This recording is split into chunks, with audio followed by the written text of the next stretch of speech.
Hello, welcome back to Kim Reads as we continue with Meet Felicity. Chapter 5, Independence.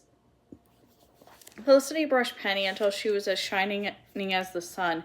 She combed the horse's mane and untangled the knots in her tail.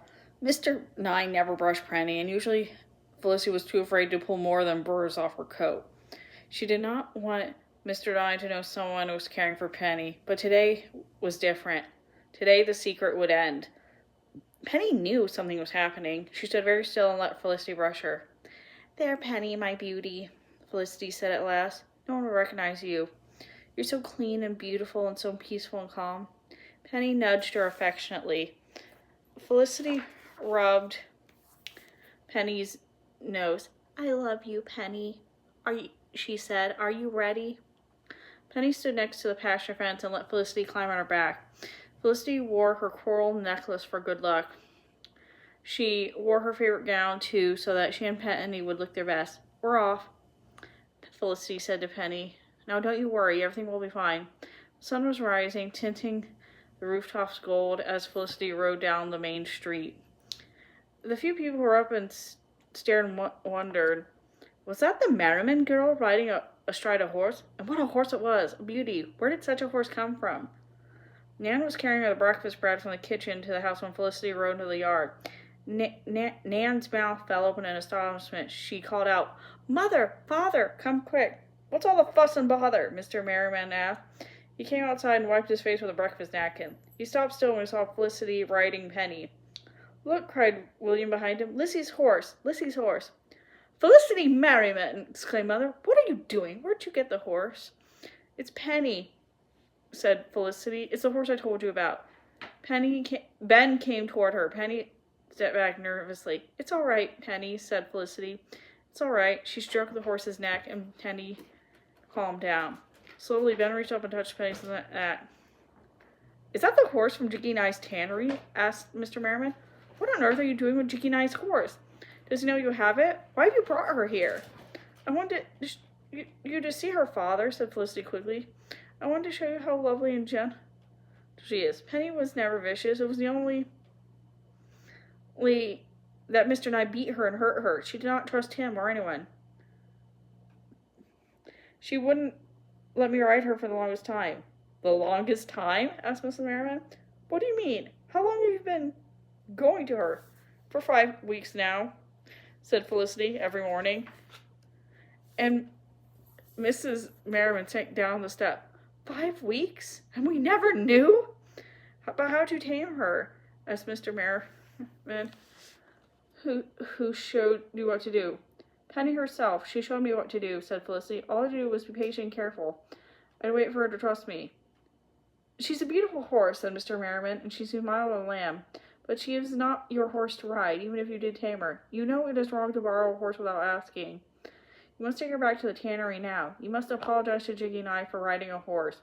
And you must never ride Penny again unless Jiggy Nye says you may."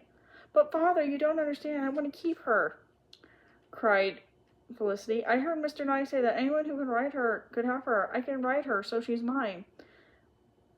Mr. Merriman shook his head. Lissy, he said, "it is you who misunderstood. No one would give away a horse like this. She belongs to Jiggy Nye. You must return to her." "But he beats her and starves her," said Ben. "That may be true, but it is still his horse," said Mr. Merriman firmly. "Can't we buy her, Father?" begged Felicity. "Can we keep her?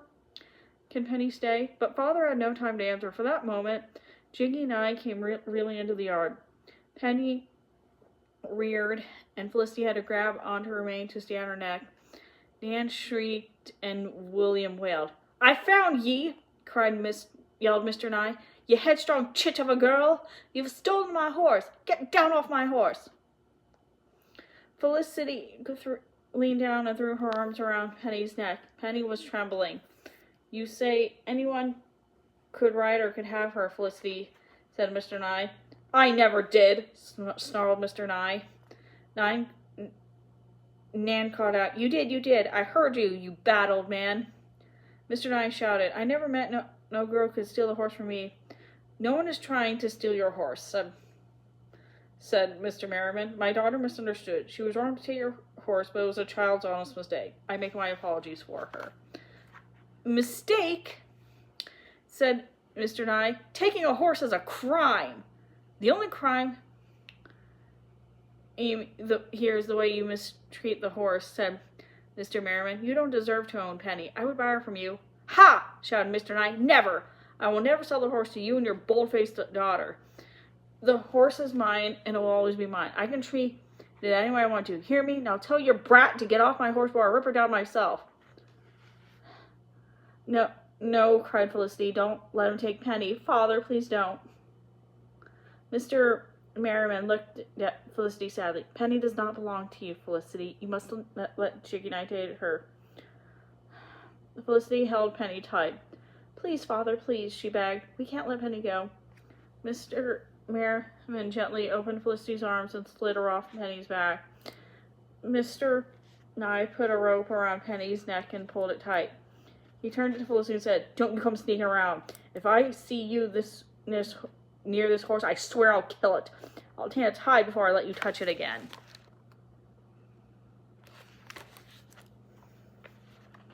Mr.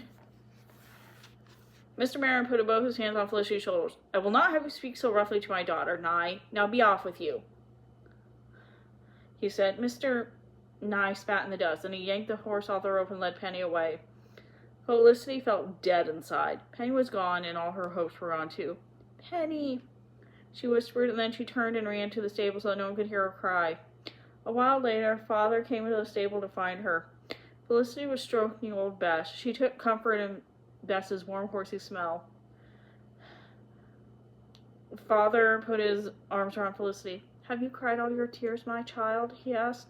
Felicity nodded and then sat quietly for a while. Then Felicity said, It was all a waste, wasn't it? It was all for nothing. Nothing, said her father. Didn't you tame that horse? Didn't I see you ride her looking as fine as a queen?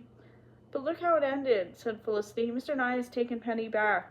I was wrong to ride off with her and wrong to think I could keep her. I was wrong to try to make her mine. No, Felicity, my dear, said Father. It is never wrong to earn something you love. Indeed, 'tis only wrong not to try. You hope for something, and you put your hard work behind your hope. I can only be proud of a daughter who can do that. He kissed Felicity's forehead. You come back to the horse when you're ready. Come back to the house when you're ready. After Father left, Felicity pulled Ben's breeches out from the bucket. She went to Ben's room and knocked. When he opened the door, Felicity pulled out his breeches. She said nothing. Ben took the breeches. Suddenly he said, Felicity, I have a little money. Maybe we offered Mr. Nye money. No, Ben, said Felicity. You heard him say he will never sell Penny to us. He's too hateful. But Penny will never let Mr. Nye ride her. If he touches her, she'll go vicious again. Then he will beat her and starve her, and soon I fear he'll kill her, Ben, said Felicity. Aye, said Ben. I fear he will. We've got to save her somehow, said Felicity. We've got to. What can we do? If only you could hide her somewhere, murmured Ben. Penny's not a horse that was meant to live hidden away. She'd die of sadness if she were kept closed up in a stable or pen. You're right, nodded Ben. She'd be better off loose again, running free in the woods. Felicity said softly, Aye, she'd be better off running free. Then Felicity looked at Ben. She'd be better off running free, she said louder. Ben looked sad. Felicity, he said, if you let her loose, you will never see her again. Felicity nodded. And if you untie her and open the pasture gate and let her go, that would be stealing, said Ben. The punishment for horse theft is hanging. Felicity nodded again. Without a word, she took the breeches out of Ben's hands and left. Who would be hanged? No. That night, Felicity didn't sleep at all. It was still dark, still the middle of the night, when she crawled out of bed, pulled on Ben's breeches, and ran the filling path to Penny's pasture. The pasture gate was fastened shut with a heavy chain and lock, so Felicity climbed over the fence. She was surprised to see that Benny was not tied to the stake as she usually was. Why didn't Mr. Nye tether her? Felicity wondered. Felicity whistled softly and trotted over her and nuzzled her low. Felicity climbed onto Penny's back and whispered in her ear, "That's my girl, Penny. That's my fine one. Come on, girl, now. Let's fly." And just like all the mornings before, Penny trotted, then cantered, then galloped across the pasture. Faster and faster she flew. Felicity buried her face in Penny's mane and held it tight. Swiftly and smoothly, Penny sped across the pasture toward the tumble down part of the fence. Felicity looked ahead and gasped in fear. The fence had been fixed. It loomed high and saw before them. Penny can't jump that fence, Felicity thought. It's too high. But with one grateful leap, Penny jumped and sailed over the highest rail. Just as she crossed the fence, Felicity let go of Penny's mane. She slipped off Penny's back and fell with a thud inside the pasture. Penny galloped on, carried by the force of her jump, running and running toward the woods. But just as she got to the edge of the trees, Penny stopped and looked back at the pasture where Penny lay gasping for breath. "Go on," whispered Felicity. "Go on, Penny. You're free." Penny hesitated. She shook her mane and nickered. Then she disappeared in the woods. "Goodbye, my Penny. Goodbye, my girl," Felicity whispered. She sat on the cold ground and waited to be sure Penny was not coming back. Felicity didn't care how late she was getting home. She didn't care if Mr. Nye found her in the pasture. Penny was free now, and that was all that mattered.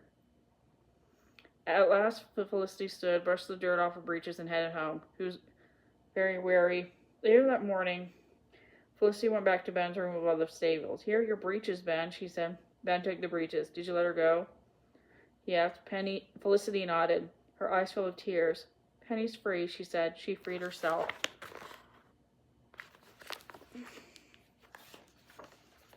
"It is the best thing," said Ben. Said Felicity, "but I hope she doesn't feel I've abandoned her. That would break my heart. She knows I love her, doesn't she, Ben?" "She knows," said Ben seriously. "She knows that you love her so much you let her free. You gave her what she needed most, her independence." Felicity was quiet. Then she said, "That's it. Her independence." The next Sunday, as they were all settled out for church, Mrs. Merriman said, "Well, Ben, I see your friend returned those breeches at last. They're mended nicely, too." "Yes, ma'am," said Ben. "Mind you keep an eye on them, lad," said Mrs. Merriman. "Yes, ma'am, I will," said Ben. "But if my friend should ever need them again, I'd be honored to lend them again." He and Felicity shared a secret smile. And that's the end of Meet Felicity. Thanks for listening.